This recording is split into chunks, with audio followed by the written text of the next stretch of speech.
On October 20th, 1967, me and Roger were riding up the creek in Bluff Creek, and we looked to past the root ball to our left, and up stood this creature.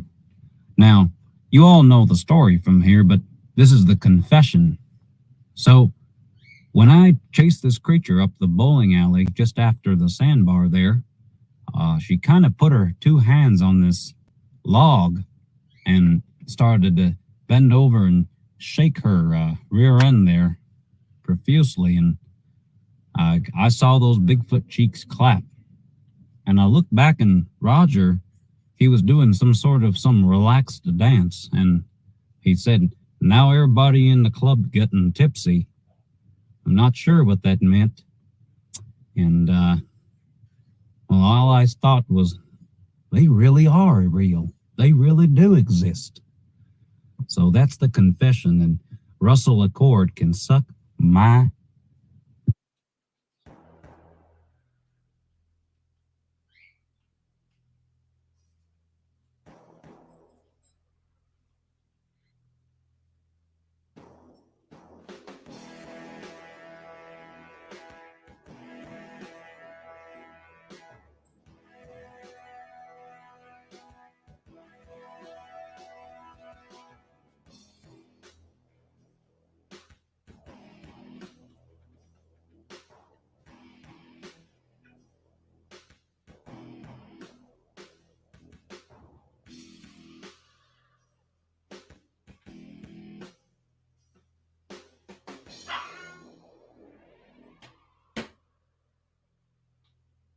No eating your sister at the beginning of the show.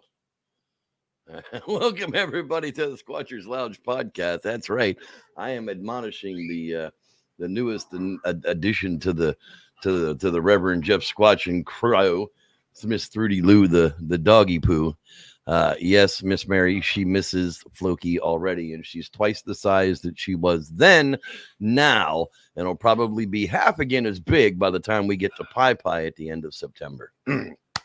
Speaking of which, that's right, the annual Bigfoot campout is happening. Oh, and for those of you who hated that ugly ass, hideous couch or chair that used to be over there, yeah, right over there, yeah. It's gone, and there's a awesome mid-century table lamp thing that we found that replaces it. So you can stop making comments about the hideous ass chair. We got it. Okay, it's gone. Anyhow, it's been a weird week. It really has, and it's only midweek already. Hey, if y'all don't knock it off, I'm gonna beat that ass now. Knock it off. Hey, back door, woo. That's what we tell her if we want her to go. Yeah, go lay down somewhere. Get over here and lay the hell down. Anyhow, sorry, it's been a weird week and it's only Wednesday, so it's gonna be freaking one of those times. Went to the doctor yesterday. Got a big Jesus Christ, are you really gonna start this too, jackass? That's enough out of you. Sorry, folks.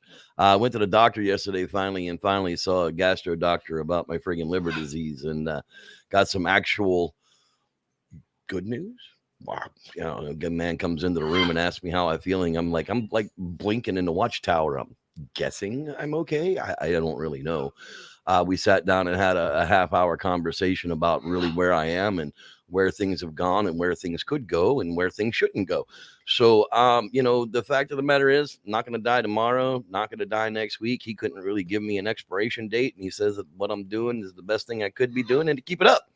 So with that, yeah, that's exactly what that's exactly what's going on. So apparently something else horrible will come along to kill me, but right now it's not going to be my liver. All the changes I've made, I went from morbidly obese in January to being slightly overweight in August. I 100 and something plus pounds lost in the meantime. Yeah. Okay, I think I can keep this up now. I can actually walk and move around. So, good news there. On the Bigfoot front, I actually got a concerning call from a friend of mine here, I believe out in the Browns Valley area. They live up on a cabin up in Bigfoot territory. There's absolutely no doubt that this is, below the snow line kind of Bigfoot stuff. And the fellow's mother had been having some mountain lion problems. So he went out onto the property to kind of check into that. And they heard the mama mountain lion get into some kind of a fight with something else that wasn't making any specific noises to be identified for what it could be. It wasn't a pack of coyotes. It wasn't another cat. I wasn't really sure what exactly was going on. Later on in the evening, they heard some tree break go off around the backside of the cabin, and they went out to look at it. And they kind of heard a huff or a chuff. Could have been bear leg, don't really know. And then shortly after that, from the back porch, they could see at the tree line a pair of eyes that were about 7 foot off the ground, staring back at them down at the cabin. So he pulled up his 30-06 rifle and took a shot. Says that he hit it. Absolutely said for sure that it thumped. The animal was struck, but they found no blood trail. And in the morning, the only thing that they could find were 4 or 5 big footprints that ran off in the direction of the hill, and halfway up the hill, the footprints just kind of bled away. He shared some track pictures with me, some impression pictures with me. I didn't have a direct explanation for him. You know, there's litter pushed down into the track. The track was definitely not made by him or his family. He wasn't heavy enough to even put an impression that deep into the ground. It would have had to have been a really, really big bear for it to do that. And there weren't 4 tracks, and there weren't any claw marks in these tracks, in these impressions. So who really knows? I don't know. But if you're in these situations and you have family members that are dealing with these things, the very first thing I recommended to him was put a trail cam on the back porch, on the front porch. You know, put a trail cam at all four corners of the house, thinking that there are 2 trains of thought. One, if this thing comes around the house, you're going to get it on trail cam, and we're going to see what the hell it is, and then we're going to be able to make a determination of what needs to be done about it. Or 2, if Sasquatch actually can see infrared, at night, then, it's going to drive it away from the cabin, and, mom won't have to deal with it so much, because that's really what he wants. He doesn't want to kill this thing. He just doesn't want it terrorizing their life. They have livestock disappearing. They have dead chickens. They've got dead goats. Stuff is getting destroyed, and it has to stop, whatever it is. I mean, if it's not a Bigfoot, whatever it is, it needs to stop. They thought it was the mountain lion, but then when they heard the mountain lion fighting with something, now they weren't too sure. And mountain lions don't really kind of stare back at you. They don't really get up into trees too much like that. So it's going to be very strange to see what happens with that. We may go on a hunt, we may not. I don't know. I've got some people lined up, some heavy hitters that are trackers, that are hunters, that won't have a problem putting something down that needs to be put down for predation issues. So they're all hunters, they're all ethical people, we're all conservatives, and conservationists, not conservatives, but that's a whole different that's a whole different show. Rev doesn't want to start a political show, or it'll drive him I'll end up having a heart attack, even though I've got a good ticker. So that's what's happening in my world of the Sasquatch. We're about to start hitting some Sierra trips. It is now August, and the snow paths have cleared. Now, granted, we didn't get giant snows last year, but the snow sides of the mountain at altitude still stay cold.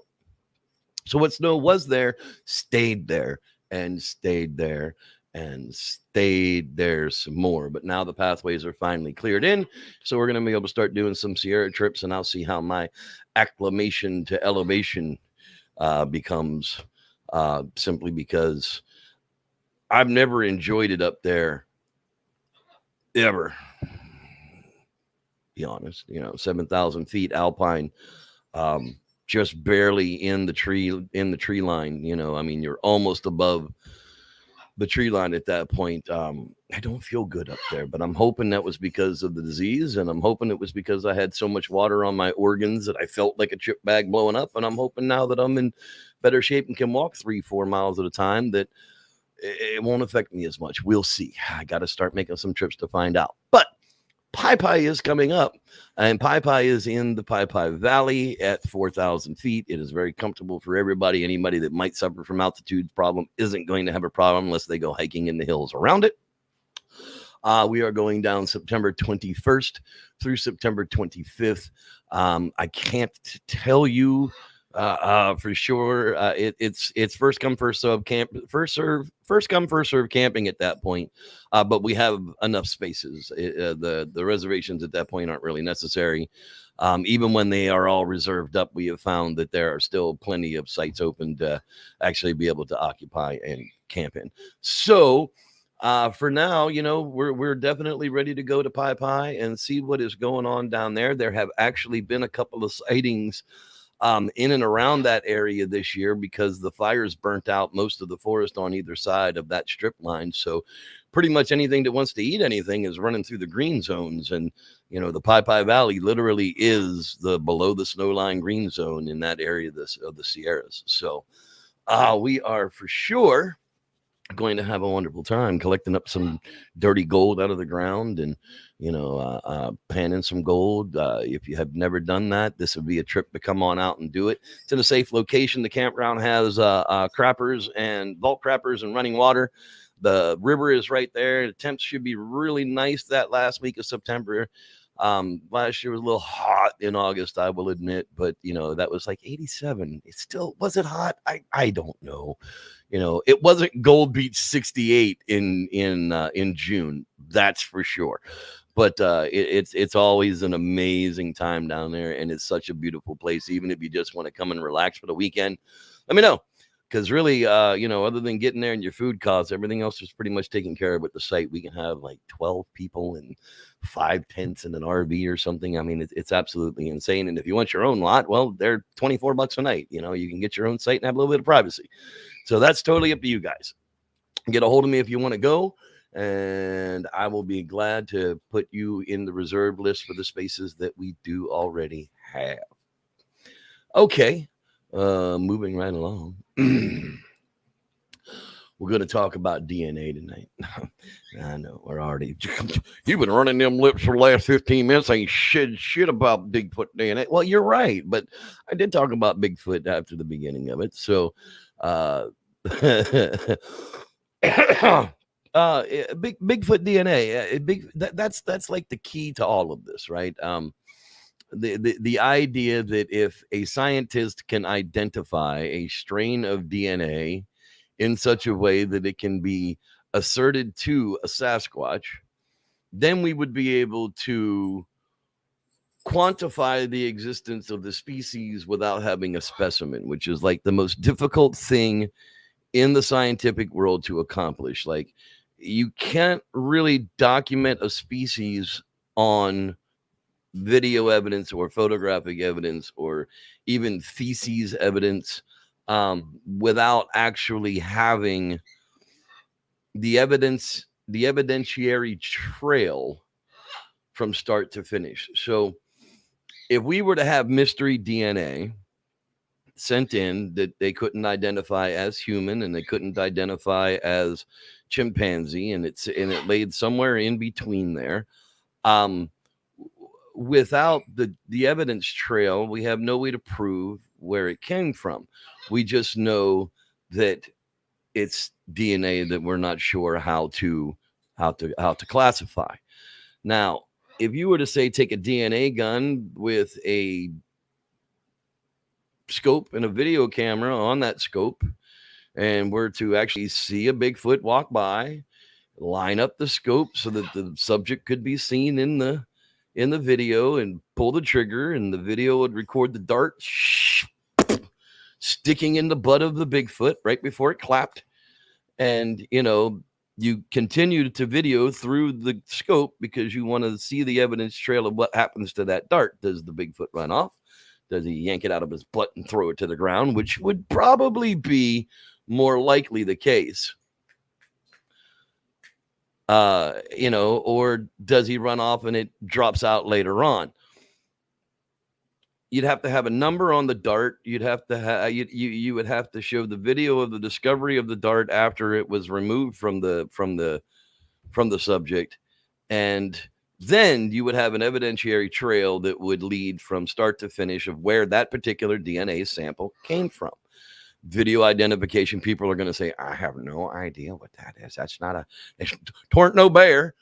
Right. But this is the DNA that came out of that thing. And now we know that when the DNA looks like this, that's the creatures that it comes out of. Back in the day, the only thing we could do was collect hair, collect possible skin tabs, bones. If we could find enough bones to actually be able to get the DNA from it, which, obviously we've got Gigantopithecus bones, but we don't really have any Sasquatch bones that have been declared as such. So you can't really count on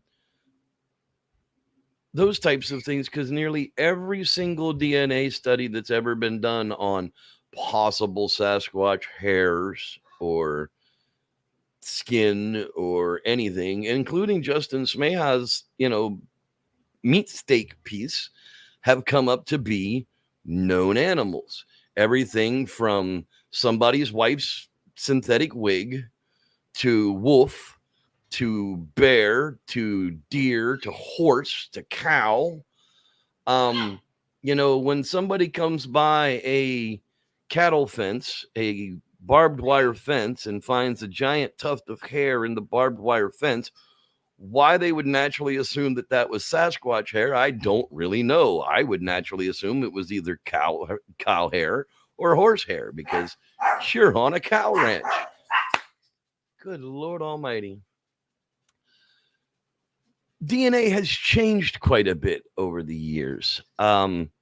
The way that they now look for DNA and the way that they now find DNA has changed because the way that they process that DNA and the way that they can replicate it. So in the lab, it no longer costs, $50,000 a sample to run a DNA sequence on something. In a lab, it's really not even $2,500 to run a DNA sample anymore. It's actually getting down into the $500, $600, $700 range to be able to do those things because the types of machines that they're using are using a broader stance of DNA search. So now we have what they call environmental DNA. And the environmental DNA is where you basically collect samples of environment and you put those in the machine. Unlike before where you'd have to have a known sample, I'm testing this hair.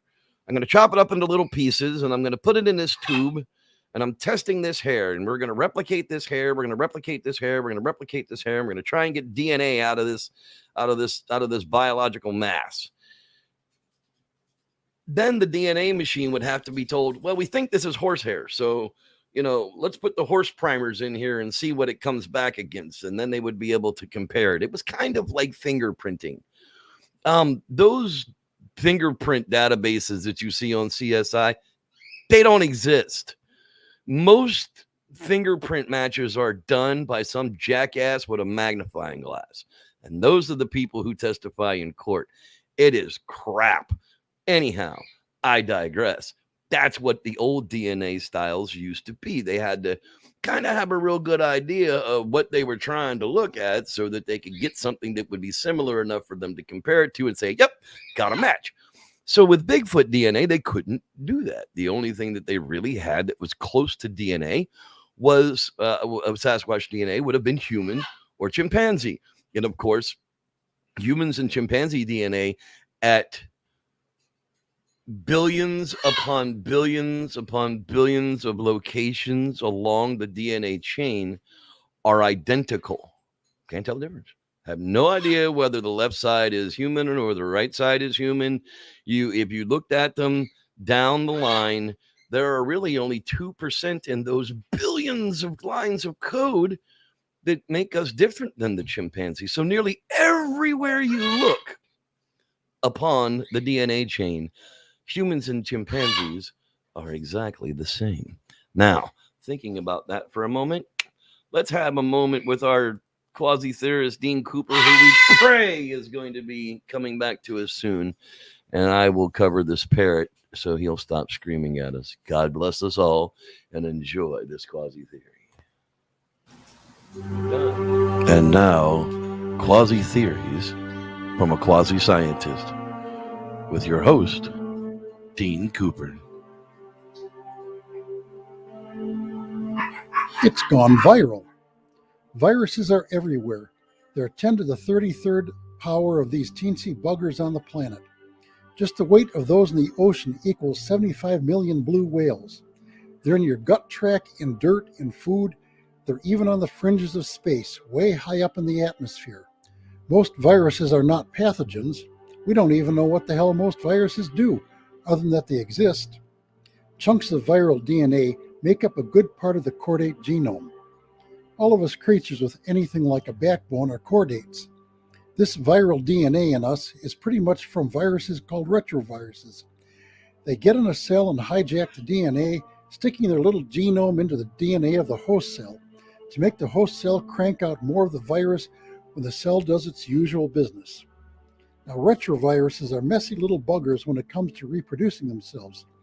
When a new little retrovirus pops out, it frequently has a bit of the host DNA as part of its genome, which then gets jammed into the DNA of a new host. The interesting part of the show happens when the retrovirus attacks an egg or a sperm cell, and the egg or a sperm cell gets lucky. And I do mean in the naughty nudge nudge wink wink say no more kind of lucky. The newly formed chordate progeny now has some of whatever that virus has been in before stuck into it, which can be made more interesting if that virus has gone and jumped species, like from pigs to birds to humans to, well, you get my drift, genetic drift. Important things are known to have come from such retroviral shenanigans. Things like how placentas form during pregnancy in different mammals, where similar things occur but were caused by chunks of DNA inserted by different retroviruses in different species of mammals. Geneticists and microbiologists are really just beginning to look into this. Here's why I go all quasi on the subject. I've been thinking that viruses are small enough to be quantum entangled. That is, you can produce a state in a group of them such that if you tickle one of them, the others will start giggling too. What you do to one of them happens to the other ones as well. I therefore Googled it and found out that I'm not the only one who thinks so. There are scientists actually doing research, real experiments on the hypothesis, and there's evidence that it really happens. Now, if viruses are a major force driving evolution, and they apparently are, and they can be quantum entangled, which they apparently can, and quantum entanglement works through a higher order reality or dimension, which is what theoretical physics currently thinks, is there a higher order intelligence or intelligences doing some of that quantum linking?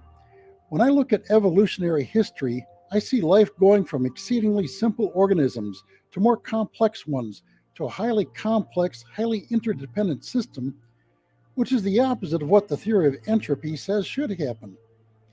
And by higher order intelligences, I do not mean ancient aliens. This has been Dean Cooper, quasi-scientist, enlightening you with my quasi-theory of the week.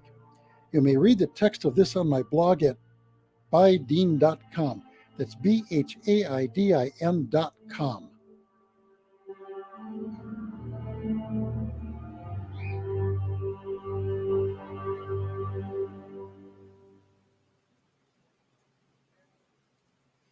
All right, then. It's a perfect quasi theory for tonight's episode. Let's see here. That's not what I wanted. That's what I wanted. Let's give some quick shout outs here to everybody that's hanging out in the live hangout with us tonight. Well, of course, there's Ari and Mary Duncan. They're hanging out with us live tonight as usual. So glad you guys are here. There's Miss Bella Allegria. Hello there, Miss Bella. Glad you're here. There's the Shane Barber. So glad you've joined us tonight. It's Tommy Boston. It's my friend Tommy from Boston. That's right. You know, it's all good. Hey, buddy. Let's see. He's having a wicked pisser, I'm sure, of a good time. There's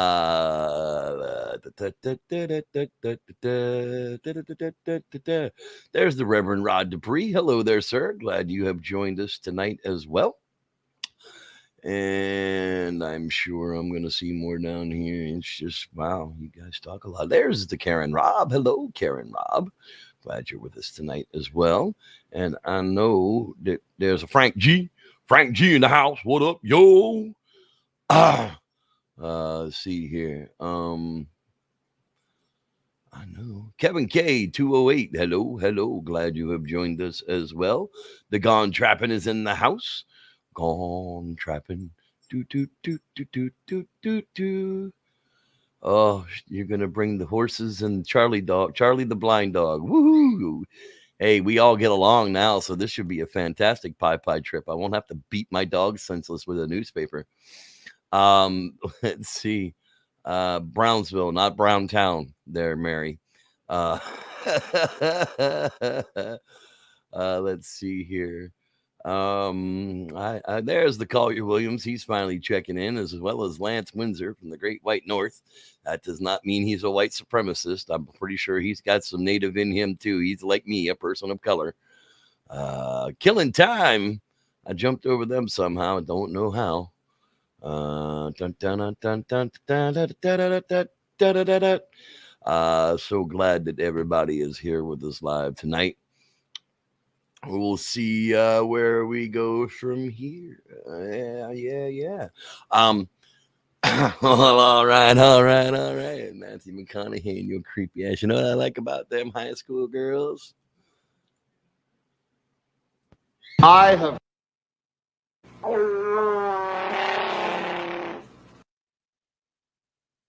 High school girl fart or Bigfoot call? You make the call. That's what I like about them high school girls. All right. Oh God, creepy. Back to it. Yeah. Dean's virus quasi brings up a lot of good points, and we talk about it kind of crazily. There's a DNA study out there that was done by none other than Melba Ketchum, the DNA cat queen of Mississippi, Louisiana, New Orleans, Texas. I'm not really sure where they dug this woman up, but she was a cat vet that claimed to be this top-notch DNA scientist connected to all these other top-notch DNA scientists in the world. And she gave out all this DNA to people blindly and, told them, just give me back what the results were. And then when she got the results back of what they wanted, it was, oh, well, that's contaminated. I don't like that result. So we're not going to include those results. They only included the results in the labs that kind of went along with them. And her idea was that the Bigfoot DNA broke down to a completely human female and some unknown monkey thing 18,000 years ago. So basically 18,000 years ago, some unknown monkey thing took a human woman from a tribe somewhere, took her out into the woods, mated with her. Somehow that embryo she gave birth to a fully functional, not three-headed, five fingers on each eyeball baby, and it lived on from there. However, hybridization doesn't really work that way. Like the DNA change doesn't. You would have to have.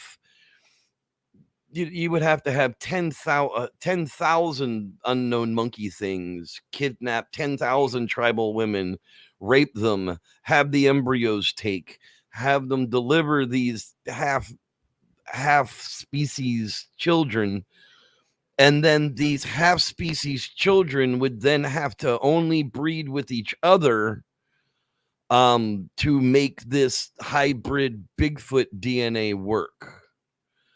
And that's coming from like the best DNA person they could find to do any of this crooked kooky crap, because there was a dude with an endless checkbook who was writing the checks for it. So why not fleece him for as much as we can? We'll give him what he wants. He wants Bigfoot DNA. We'll create Bigfoot DNA for him. The ultimate problem with that is speciation doesn't work that way. We talk about the chicken and the egg. Which came first, the chicken or the egg? Obviously, it was the egg that came first. And people go, well, if the egg came first, who laid it? The proto-chicken. I mean, we all do understand how evolution works. Before what we have now as chickens, there were proto-chickens, there were pre-chickens, there were fowl of some sort that were different somehow than the fowl that we have now. And the proto-chicken caught a virus. And because it caught this virus, not all the proto-chickens caught it. Maybe one particular valley of proto-chickens caught this virus. And 8,000 of them had it. It killed 4,000 of them. 2,000 of them, it changed all the females into giving an extra protein in the eggshell. And we have chickens. Poof, the first chickens are hatched out of these new proteined eggs because a proto-chicken caught a virus. But it's not the only one that's dropping these new eggs. There's 2,000 other females in this valley that are also dropping these new chicken eggs, these new protein-based, this new protein egg from the virus, whatever it changed their DNA to do. And now they are the ruling population in that particular valley. So those chickens then breed with the old proto chickens, and since there's so many of the new chickens and so little of the old chickens, the old proto chickens DNA kind of gets absorbed into the new chicken, and voila, we have chickens. So what came first, the chicken or the egg? The egg obviously had to come first when it comes to chickens. The question of, the first fowl, who laid the first egg? Well, probably some lizard. Chickens are very well, they're definitely related to the reptilian freaking dinosaurs. So, some lizard laid the first chicken egg, but I digress. Something was always there to lay it to begin with. If it was laid by an egg, the egg came first. Had to. Anyhow, I go back to the DNA that we were talking about before the break there. Now we have this new thing called environmental DNA. And the machines are different. So they take these samples of whatever it is. They find a new cave, a cave that's never been explored before. And they very carefully suit up and they go into the cave and they take samples of all of the different levels of dirt in this cave, from the top level down as far as they can get in these cave systems. And every couple of inches, they label it as far down as they get.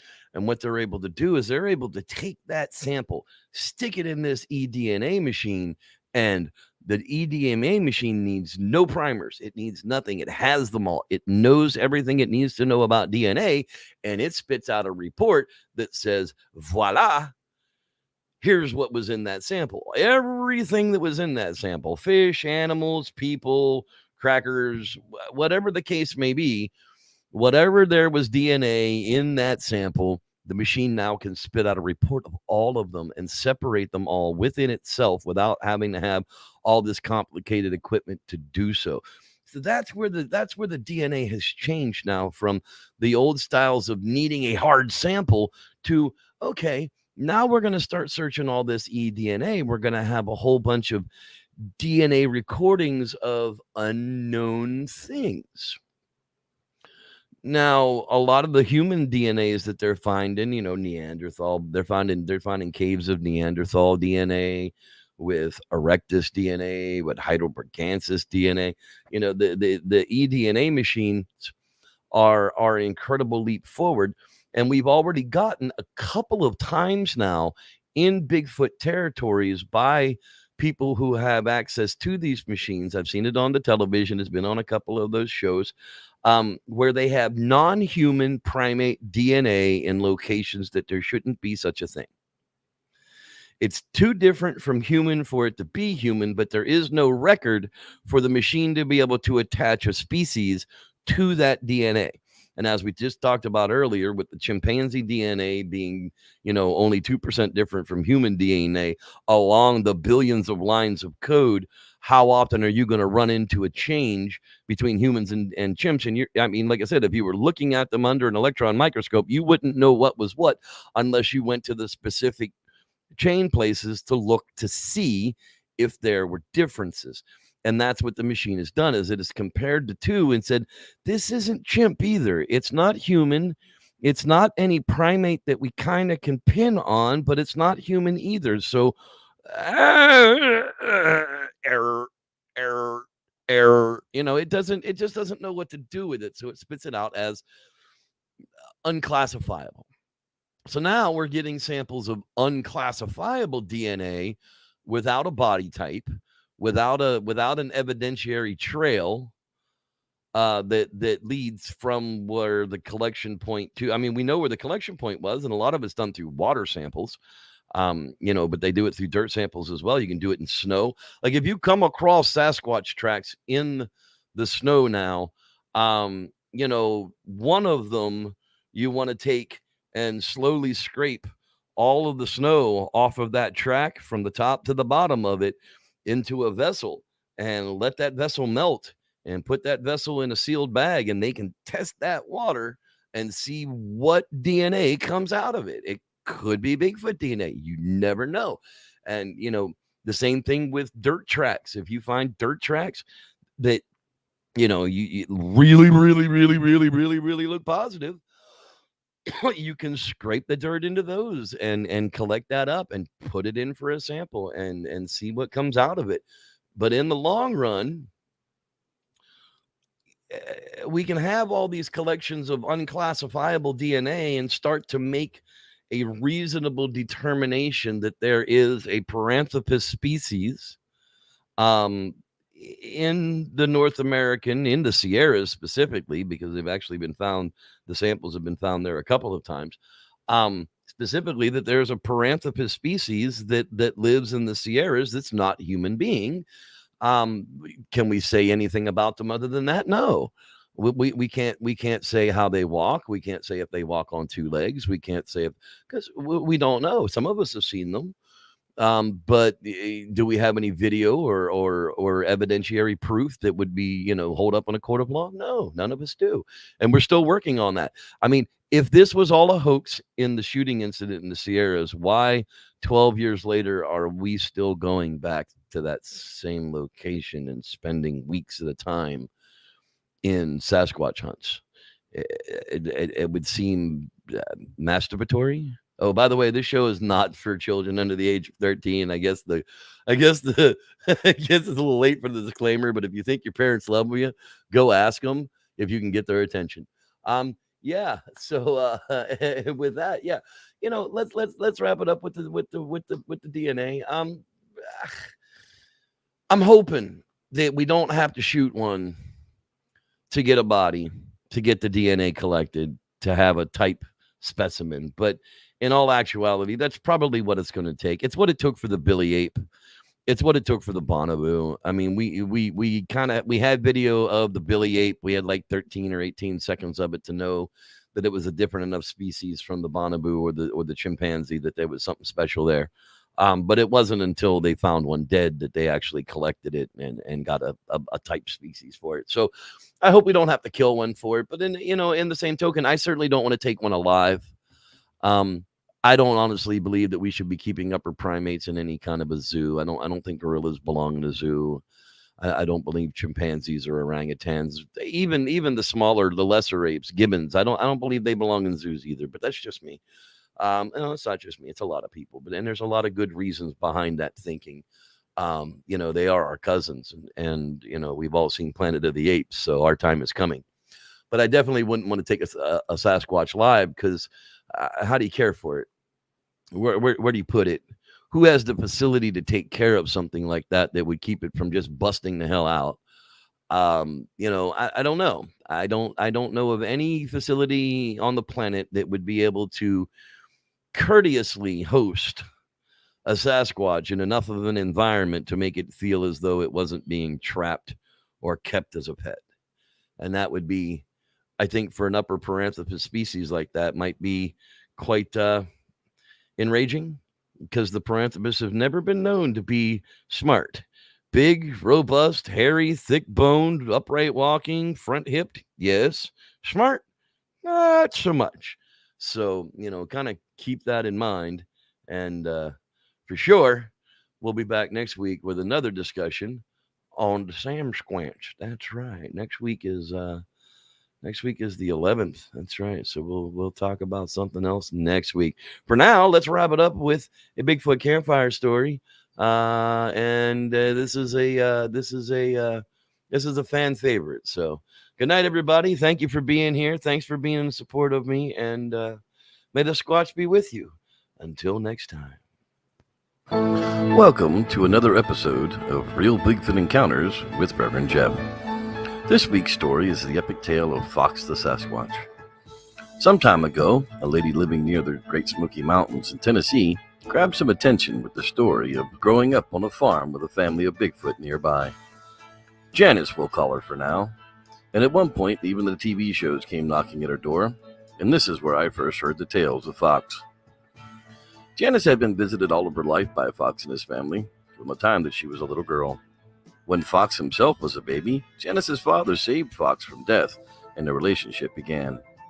Throughout her life, Janice had many encounters with Fox and his family, and the trust had grown so deep that Fox would even knock on the back door to ask for things they couldn't find in the wild, like cloves of garlic. A blogger, let's just call him Robert for now, posted a piece about the last days of Fox's life. He said at some point a while back, Fox was getting very old, nearing the end of his life. Apparently, he sent for Janice and some of her friends to come to visit him in the place where he was dying in the forest. Janice, Sally, and possibly other persons went out to the place in the woods where Fox was living. They visited him there and paid their respects to him. At this point in the story, Fox's life was coming to a close. Once again, an anonymous poster left this story of Fox's passing on our blog. This is that story. I was part of the group that visited Fox while he was dying, and I needed to share this story. There was Sally, myself, and a few other people. I was invited because I work in the environmental field and was open-minded to the existence of Sasquatch. I had never seen one until that day, but heard many stories about them in the area.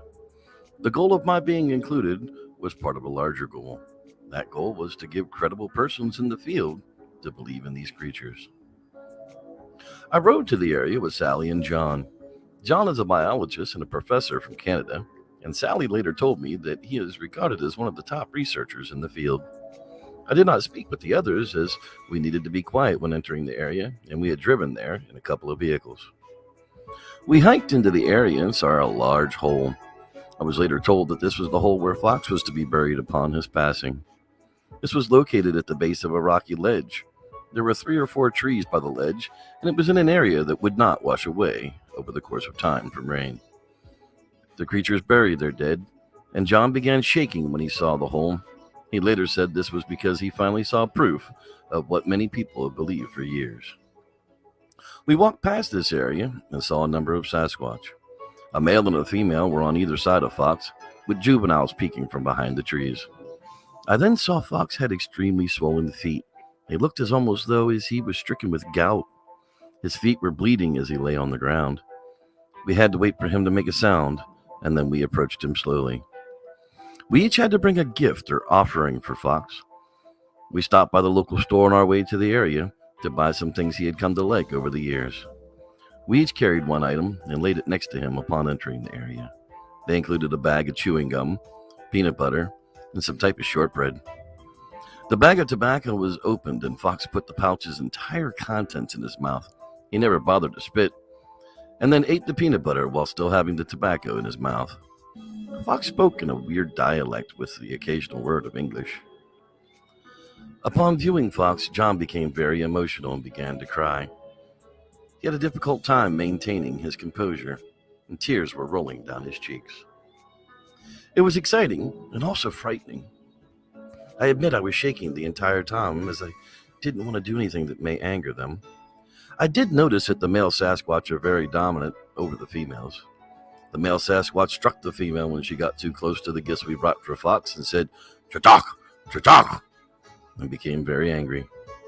At this point, the group decided it was better that we left the family alone. Many of us had much difficulty containing our emotions. Janice, Sally, John, and I backed away from the area with tears in our eyes. As you could tell, it would be the last time that anyone would see this gentle giant alive. We all returned to our cars that day and still have not talked about it with anyone else. I was blessed to be in the presence of Fox that day. It's an experience I will never forget. Anonymous. Shortly after this story was posted, the players in the game began to deny that this was the way the things went down. Janice claims that it was a private affair, and only Sally and close friends were present. Sally claims she was never there at all, and she's distanced herself from the Bigfoot world. Robert the blogger still stands by his information and refuses to make any changes to his story. And for me, it's just another real Bigfoot encounter. Thanks for listening. I'm Reverend Jeff, and may the Squatch be with you.